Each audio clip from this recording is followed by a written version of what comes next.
Welcome to Get Cooking at Maggie's Place. Today we're going to make a very simple dish, beef stew in the crock pot. We're going to start out with some stew meat. You can buy it already cut up at your grocer, or like I did this week, chuck roast was on sale. So I bought a chuck roast and I cut it up. The next thing we're going to want to do is put lots of salt and pepper, and I've already done that, freshly ground pepper and kosher salt. And then we're just going to lightly drudge them in some flour, just enough to coat it, and put it into a nice hot pan with a bit of oil on the bottom. We're doing this so that we can sear the meat and keep all the juices inside.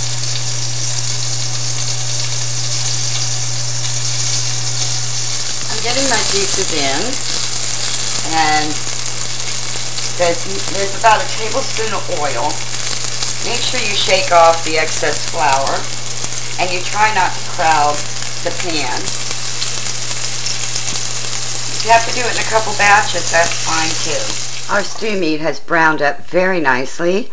I browned it up on all sides, and all the juices are locked in, and the bit of flour that we had on there is going to also help to thicken up our stew.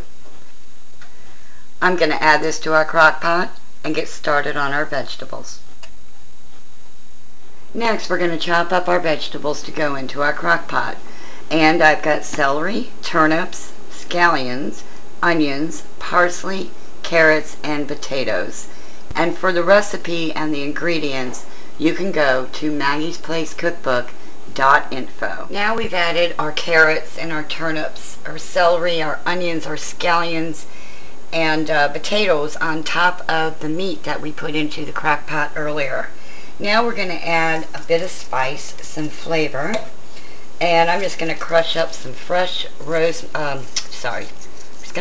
some dried rosemary, about a teaspoonful, and about a teaspoon of oregano. Let's throw that up on top. And we're going to add 2 cups of beer. Going to give this such delicious flavor.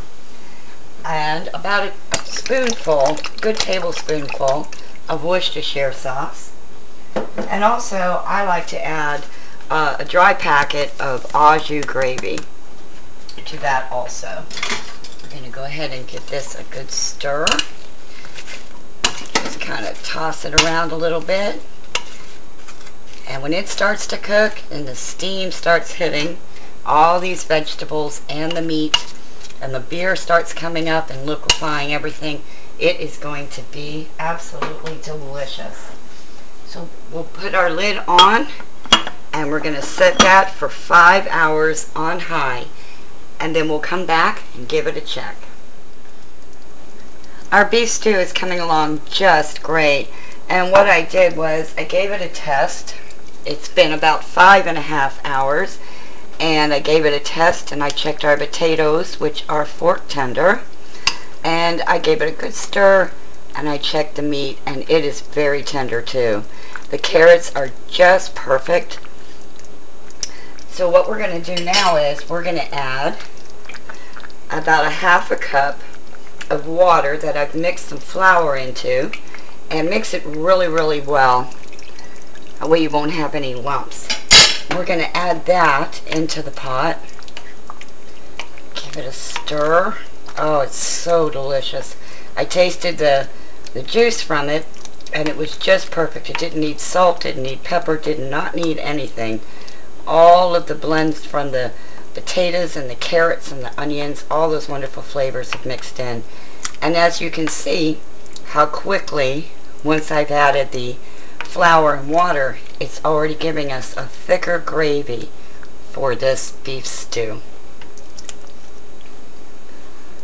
I'm going to turn this off and put the cover back on and let it set for about another 15 minutes. This is a delicious meal and a very hearty meal too. I usually serve this with some nice warm bread and butter, and my family just loves it. The reason that we let the crock pot off for the last 15 minutes was so that the flour would still cook and not have that flour taste in the beef stew. I hope you enjoy this in your home, and for more family favorite recipes, please go to MagiesPlaceCookbook.info.